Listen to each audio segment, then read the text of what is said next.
Hay mucha gente que podría calificarte de asesino. ¿Por qué?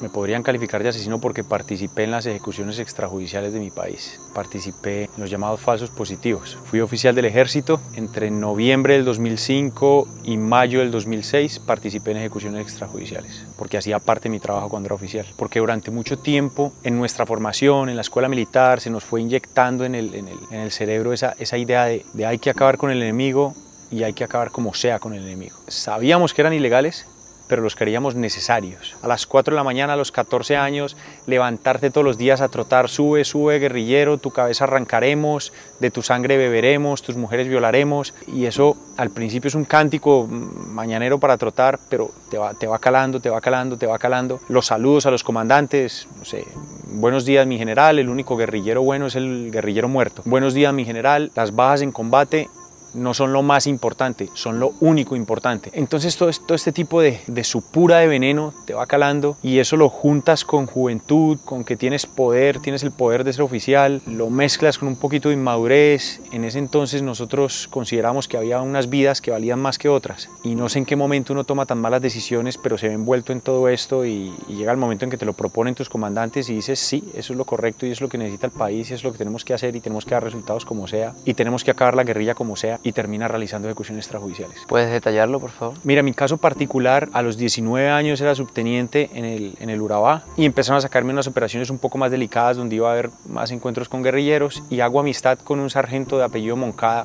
a quien quise muchísimo. Y un día estoy de vacaciones y Moncada sigue en el área y me llaman y me dicen que a Moncada lo mataron junto con 5 soldados de la compañía Caldas, y lo torturaron, le sacaron los ojos, le cortaron los dedos, lo volvieron a... Vuelvo a mi unidad después del permiso de las vacaciones, y el general comandante de la brigada me dice: sabemos dónde vive el guerrillero que participó en la muerte y tortura de Moncada. Y yo, lleno de odio, lleno de ira, y con la recomendación obviamente pues del general diciéndome ese tipo se tiene que morir, yo digo de una, y fui al sitio donde estaba esta persona, lo subimos a un carro, lo tuvimos con nosotros toda la noche, y alrededor de las 5 de la mañana un sargento y yo le disparamos. Y yo hoy en día te lo cuento y es difícil y lo veo con horror y con vergüenza y arrepentimiento, pero en ese entonces estaba convencido que ese era el camino. Estaba convencido que si él había participado en la muerte del sargento Moncada, se tenía que morir. Y si la ley no estaba haciendo nada, si no había un argumento legal para que hiciera algo al respecto, lo tenía que hacer yo. ¿Era él el culpable? Agus, fuera culpable o no fuera culpable, era un ser humano y no se tenía que morir. La ley dice que hay que capturarlo, hay que ponerlo a disposición judicial, tiene que ser un fiscal quien abra su caso y tiene que ser un juez al final quien determine si es culpable o no. Pero en ese entonces nosotros nos creíamos que estábamos por encima de la ley. Porque mira, yo hoy en día me avergüenzo no solo de las bajas que di de forma extrajudicial, es decir, de las muertes que causé yo de manera extrajudicial, sino también de las que causé en combate. Esas personas que murieron en combate también eran padres, eran hijos, eran hermanos, eran colombianos. Entonces no es tanto el hecho de si era culpable o no era culpable, no, pues era un ser humano que no tenía que morir. ¿Y por qué hay guerra entonces? Porque es un negociazo súper lucrativo, tanto para los unos como para los otros, porque ayuda a camuflar temas de narcotráfico. La guerra es un negocio gigantesco y se utiliza la ideología del que está abajo como gasolina para que esa rueda siga rodando. La guerra es un montón de peones dándose plomo y los reyes en sus castillos repartiendo ganancias. Es un negociazo. ¿Pasaste por guerrilleros a personas que no eran? Sí pasé por guerrilleros a personas que no eran guerrilleros. ¿A civiles? A civiles. ¿Cómo así? El comandante de la brigada nos marcaba los objetivos. Si esta persona se tiene que morir, y nos lo justificaba de palabra. Se tiene que morir porque es una persona que es violadora y porque los paramilitares lo van a ejecutar. Entonces, en lugar de que lo ejecuten los paramilitares, lo ejecutamos nosotros y postulamos un resultado operacional. Y con el tiempo me di cuenta que eran campesinos que simplemente participaron como guías en operaciones del ejército. Y al participar como guías porque conocían mejor el terreno, habrían visto o habrían escuchado cosas que no tenían que ver o escuchar. Y por eso se tenían que morir. ¿Y cómo te hace sentir eso hoy día? Cuando la gente estornuda, aquí en Colombia se les dice salud. Y si estornudan 3 veces, les dice salud, dinero y amor. Y la mayoría de personas fantasean con eso. Fantasean con ganarse la lotería, con tener dinero. Fantasean con amor. Ojalá me pare bolas esta, ojalá me pare bolas este. Y los menos afortunados fantasean con tener una mejor salud. Yo fantaseo con devolver el tiempo. Yo cuando me voy a dormir y dejo que la mente vuele, fantaseo con que estoy volviendo atrás. Y le digo a mi yo más joven: hey, esto no es. Este no es el camino. No es por acá. Eso se puede llamar arrepentimiento o una carga de culpa. El lastre de culpa que que cuando participo en una competencia y me la gano, te están poniendo una medalla, dices, sí, pero no me la merezco. En el momento en que le pedí matrimonio a mi esposa y me dijo que sí, genial, me dijo que sí, pero no me lo merezco. Así me hace sentir eso. Es complicado lidiarlo, pero no puedo volver el tiempo atrás y lo desearía. Juan Esteban, usted es un hijo de la grandísima puta. Es algo que te querría decir mucha gente. ¿Qué le dirías tú a esas personas? Me lo han dicho. Una madre una víctima de falsos positivos me lo dijo.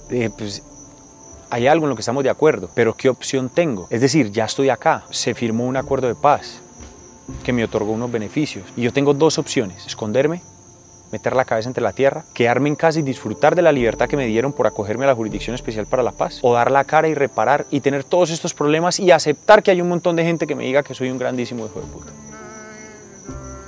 Yo opté por la segunda. Y la mayoría de personas que han sufrido a raíz del conflicto y me han dicho que soy un hijo de puta, hoy en día somos amigos y trabajamos juntos por paz. Hoy en día están conmigo en el bus de la reparación, y que aquellas personas que no las ha tocado el conflicto o que incluso han participado del conflicto y han sido también villanos de este cuento de terror, esos son mis detractores. Al que a lo mejor no le conviene o le pica un poco que yo hable o que yo esté reparando, o que yo hoy en día me dedique a restaurar el tejido social que fue impactado negativamente en el conflicto. La opción que yo tomé fue esta: dar la cara y reparar. ¿Cómo? Actualmente yo tengo una fundación, se llama la Fundación Fraterno. Reparamos víctimas de conflicto armado. Hacemos todo a través de actividades deportivas. Es lo que yo sé hacer deporte, soy deportista. ¿Por qué decidiste dedicarte a la reparación? Yo diría que me dedico a la reparación porque así la vida me lo condujo. Y al fin entendí que era mi propósito de vida. Hay buenas personas que pueden hacer cosas horribles, y hay una mierda de personas que pueden hacer cosas maravillosas. El deporte no repara en sí, pero sí puede ser un vehículo que genere reparación. ¿Pero por qué te dedicas a la reparación? Yo creo que es la manera de repararme a mí mismo. Y es que es muy difícil levantarte todos los días, mirarte al espejo, cepillarte la boca y caerte mal. Y reprocharte y odiarte. Porque te toca vivir contigo mismo. Todos los días te toca convivir. Y quien se cagó mi vida fui yo. A mí me dieron una orden, pero yo la acepté. Yo fui el responsable. Y reparar a otros ha sido la manera de repararme a mí mismo. Yo he descubierto que reparando me reparo. ¿Y de cara a las víctimas o familiares de las víctimas? Porque se lo merecen, y es lo mínimo. Y tiene que haber alguien que lo repare. Y hay un montón de militares y no hay nadie más reparando. ¿Cómo así? De todos los comparecientes ante la Jurisdicción Especial para la Paz, solo hay un proyecto claro de reparación. El resto hasta ahora están medio naciendo. Y están medio naciendo porque también me he dedicado a hacerle ver a otros comparecientes ante la JEP, a otros victimarios, a otros militares que participamos en falsos positivos, hacerles ver que la reparación es importante y que tienen que hacer, que tienen que montar proyectos de reparación. De hecho, a eso nos acogimos a un sistema integral de justicia, verdad, reparación y no repetición. Básicamente no es si queremos, es que lo tenemos que hacer para poder obtener los beneficios que nos han dado. Si de verdad el proceso de paz va a hacer que Colombia viva en una paz estable y duradera, pasa la reparación. Tenemos que cumplir con a lo que nos sometimos y nos acogimos. Pero no ha sido fácil por lo que te decía de la formación que se nos dio. Somos unos 7.000 militares. ¿Dónde están los demás? Pero no vamos mal. Ya hay una semilla en un montón de gente. Ya hay otros militares que han empezado a preguntar. Ya hay otros militares que han empezado a decir, ven, ¿y qué es ese tema de la reparación? ¿Cómo lo hago? Ya hay otra gente que a lo mejor ha empezado a decir, ¿cómo hago para reunirme con mis víctimas? Ya hay algún militar que me ha dicho, yo escuché la carta que tú escribiste a las víctimas, yo quiero hacer algo similar. ¿Usted se la haría llegar a mis víctimas? Entonces diría que hay más gente que vive con remordimiento. Todos. Con dolor. Todos. Con Todos pena. que participamos en esto, todos. Y con miedo, todos. Y no estamos hablando de miedo a que me silencien. Estamos hablando a miedo a mirar atrás y decirle a tus hijos, yo participé en esto. A tu familia, o a tu esposa, a tus padres. La verdad es que pues, yo sí participé en estas ejecuciones extrajudiciales. ¿Cómo se hace eso? Eso sí merece una medalla al valor. Eso es difícil. Hace poco yo hablaba con unas personas y les decía, ¿qué es lo más grave que pueden haber hecho? Y te lo digo a ti, Agustín, ¿qué es lo más grave que puedes haber hecho? Ser infiel, robarte algo, pasarte un semáforo en rojo, no sé, agravémoslo, inventar un chisme de alguien, falsificar una firma, un documento. Pero matar a alguien. Y luego yo te digo algo, ¿cuántas veces nosotros hemos ido a buscar a una persona y decirle, quiero pedirle perdón porque yo estaba hablando mierda de usted, yo me inventé un chisme? Eso no lo hace nadie. Y es complicado ir a decirle, papá, le saqué 2.000 pesos de la cartera. ¿Cuántas personas son capaces de ir a decirle a otra, ¿sabe qué? Usted al principio me caía mal y yo hablaba mal de usted. Yo soy un chismoso, yo inventé chismes sobre usted. Eso es un tema delicado, que la gente casi no reconoce ser chismosa, ni mentirosa. Yo inventé una mentira. ¿Cuánta gente mataste en combate y extrajudicialmente? Extrajudicial, 4. Combate. Unas 11. ¿Cuántos años te cayeron? Tengo una condena de 31, otra de 29 y otra de 45. ¿Cuántos cumpliste? 5 años. ¿Cómo te hace sentir eso? Que me gané la lotería. Si tú te ganas un billete de lotería, y vamos a exagerar en cuánto puede estar el baloto, 25.000 millones, y te doy una condena de 50 años de cárcel, tienes que estar 50 años en la cárcel, o te dejo libre y me das el boleto, no sé tú, pero yo doy el boleto, doy una pierna y doy las dos si hace falta. Me dieron la libertad, no me cortaron una pierna ni las dos, no me quitaron un boleto ficticio que no me he ganado, me pidieron una sola condición: piense en las víctimas, y eso estoy haciendo. Pensando en las víctimas y reparando. Que eso implica dar la cara, que eso implica decir la verdad, que eso implica contar lo que pasó. Da pánico uno ir y decirle a la mamá: fui yo el que rompió el jarrón. Y yo creo que la mayoría en algún momento dijo: yo no fui, fue mi hermanito, se me comió el perro la tarea, es que me pasé el semáforo en rojo porque no lo vi, estaba ya en amarillo, en ámbar, y por eso me lo pasé. Pero da pánico ir a decir: no, fui yo. Eso es duro, es durísimo, pero aquí estamos. La víctima te ve y dice: aquí está al frente quien me cagó la vida. Lo mismo te pasa cuando te miras al espejo y estás en mi posición. Aquí está al frente quien me cagó la vida. ¿Podrían querer silenciarte por esto que me estás contando, por esto que estás haciendo? Y seguramente, pero sinceramente, Agustín, es lo que menos me preocupa. ¿Que te maten? Sí, hay algo que no me trasnocha. Eso no me trasnocha ni 5. No me preocupa en absoluto. Me preocupa más el cómo hago para que una madre entienda que tiene que perdonar a aquella persona que mató a su hijo. Eso me trasnocha. Eso me quita el sueño y no me deja dormir. Eso es un rodar constante en mi mente. Eso lo hice mi propósito de vida hasta tal punto que acaparó mi pasión. Mi pasión son los deportes extremos. Y llegó a tal punto en que dije: tengo que utilizar esa pasión que tengo en los deportes extremos para reparar. Y qué mejor acto simbólico, o qué mejor acto de recuperación de la confianza que una víctima ponga su vida en mis manos para que saltemos juntos de un avión. Yo tengo esperanza. ¿En qué? En que vamos a hacer un montón haciendo lo mismo. Y en que mi país va a ser la putería. Porque si somos 7.000 que la cagamos en el pasado, imagínate si hay 7.000 personas realizando proyectos de reparación a lo largo y ancho del país. No vamos a hablar de Colombia, vamos a hablar de Noruega. Noruega nos va a llamar a decirnos: venga, ¿ustedes cómo es que reparan? No es fácil pararse ante todo el mundo y decirle: yo la cagué, pero no la cagué de que me robé 2.000 pesos o de que inventé un chisme sobre usted. Yo la cagué porque quité una vida que no tenía que quitar. Y no sé cómo sale la valentía o no sé cómo sale el arrojo para poder decirlo, pero yo creo que viene de la esperanza que mi país va a ser 7.000 proyectos de reparación a lo largo y ancho del país, quitándole la etiqueta de víctima a las personas y poniéndole la etiqueta de victorioso, ayudándole a recuperar las 3 S, la seguridad en sí mismo, la seguridad en los demás y la seguridad en su proyecto de vida. Yo sé que la cagué, pero yo tengo 2 opciones: me quedo en mi casa o me pongo a reparar. Y el reparar implica dar la cara. El punto está en que en mi país no hemos logrado comprender que el culpable no es solo el que tiró el gatillo. Y yo no quiero con esto justificarme ni decir: atenúeme un poquito la culpa que yo cargo. Pero yo recuerdo perfectamente cuando estaba en el 2006 y quedaba a tomarme una cerveza con mis amigos, médicos, abogados, y me decían: ¿cuándo va a acabar con toda la guerrilla? ¿Cuándo los va a matar a todos? Y cuando salían bajas en las noticias aplaudían. Es que el camino es matándolos. Entonces enfermos hemos estado todos los colombianos de ese bicho que se llama guerrerismo. Y colombianos, y creo que eso puede llegar y se puede generalizar hasta latinos. ¿Y por qué no los seres humanos? Porque la primera reacción es: deberían matarlo. ¿Hizo tal cosa? Pena de muerte. Que lo maten, sin un juicio, sin saber si es verdad. O cuántas personas van conduciendo y cuando se le atraviesa a alguien, lo primero es: ojalá te estrelles y te mates. Todos estamos parados en el borde de un precipicio y estamos a 1 centímetro de convertirnos en ese monstruo que tanto criticamos. Pero para mí hay esperanza, que si la hay, mi país es una chimba. Tú estás viajando en mi país porque mi país es una chimba. Lo es. Y mi país va a ser la verga en el momento en que haya 7.000 proyectos de reparación a lo largo y ancho de esto. Y el uno tenga guarderías para reparar víctimas del conflicto armado, y el otro no repara a través del deporte, sino que repara a través del arte, y el otro pinta y hace esculturas, y el que es abogado asesora gratuitamente a víctimas del conflicto armado. Hay miles de cosas. Yo me di cuenta que mi proyecto de reparación estaba acá en la nariz y yo no lo veía. Siempre nos acostumbramos a satanizar a aquella persona que ofendió. Hablamos mal del que comete los errores y queremos que se muera, y queremos que se pudra en la cárcel. Pero nadie dice: a mí me gustaría verlo reparando. A mí me gustaría verlo reparando todo el daño que hizo. Yo sé que la empecé cagando, pero yo quiero llegar al otro lado y que el padre me diga: empezaste perdiendo 5-0, pero remontaste. Y sacarle una sonrisa. Yo no quiero más. Yo no quiero lo que me decías del beneficio de la JEP, de que entonces ahora sí puedo estar libre. Ya lo tengo. no tengo que luchar por él, yo firmé y me lo dieron, ya está. No tengo que hacer ninguna pantomima para mantenerlo. De hecho, al que no está haciendo nada, ahí lo mantiene. Y está más tranquilo que yo sí tengo un montón de miradas y un montón de señalamientos diciendo esto es un hijo de puta asesino. Es decir, me estaría ahorrando un montón de cosas. Pero si yo llego al otro lado y el man me dice, ¿remontaste? Ya me voy con un canto en los dientes. Ayer tuve una reunión con madres que perdieron a sus hijos en falsos positivos y una de ellas se me acercó y me dijo, todo esto después de una charla súper complicada donde el asunto empezó así, eres un hijo de puta. Y al final se me acercó y me dijo, ¿y le puedo hacer una pregunta? ¿Usted cuánto mide? Le dije, yo mido 1,91. Me dijo, mi hijo medía 1,90. Me dijo, ¿le puedo dar un abrazo? Y la abracé. Y me dijo, se siente lo mismo que abrazar a mi hijo.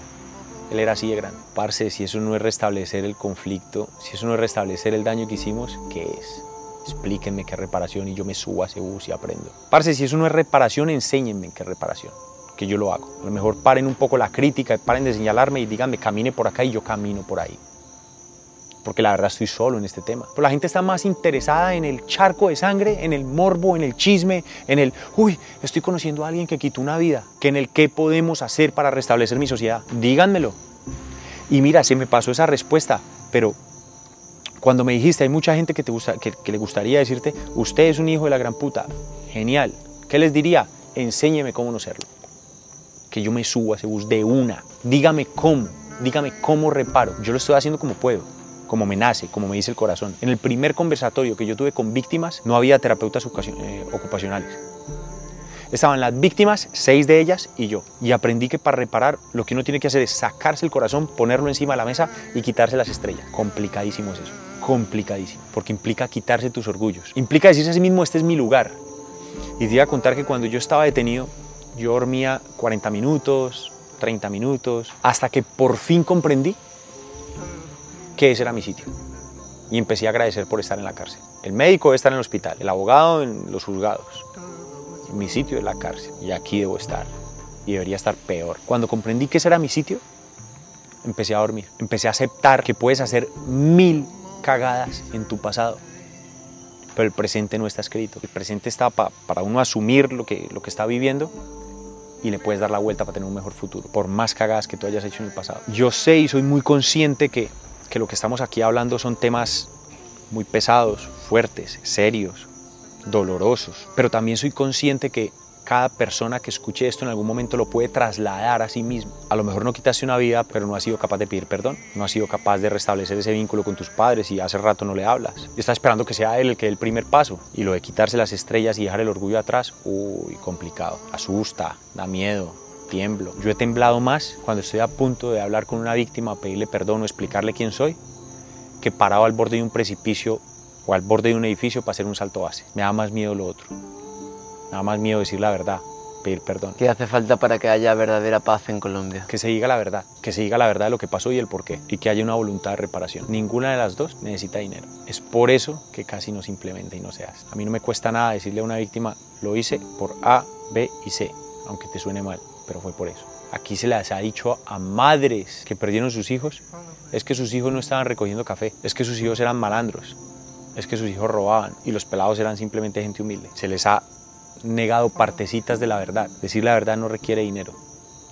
Ah, pero requiere una valentía tremenda. Y bueno, muchos nos jactábamos de ser muy valientes, ¿no? Mucha gente dice, bueno, lo entiendo, lo comprendo, pero no, esos errores son de una magnitud muchísimo mayor a los míos. Pero cógelo para los tuyos. Ayuda a los demás. Y es curioso que, al menos aquí en mi país, desde que estoy en esto, tengo menos retractores, tengo menos gente que me odia. Y he salido a dar la cara y a decir, yo participé en esto, yo la embarré y estoy tratando de corregirlo. Y voy a dedicar mi vida completa a corregirlo. Tengo 37, que tenga suerte y viva hasta los 67, son 30 años para corregir lo que hice en un año. Pero todos somos el lobo en un montón de cuentos. Todos somos el lobo y una caperucita. Todos somos victimarios. Yo estoy seguro que para alguien todos somos la peor persona que han conocido. Reparen, no es difícil. No es difícil viendo la teoría, ¿no? Yo he descubierto que las víctimas perdonan, pídeles perdón y busca repararlas. Y no hace falta reparar metiéndose la mano al bolsillo. Hace falta reparar poniéndose la mano en el corazón, poniéndolo encima de la mesa y diciendo la verdad de por qué fue lo que ocurrió. Muchas veces las víctimas lo que quieren es saber la verdad, el por qué. ¿Cuántas amistades no perdimos por no decir la verdad?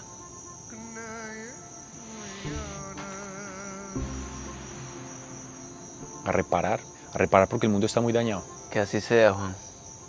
Que Que así sea. Amén.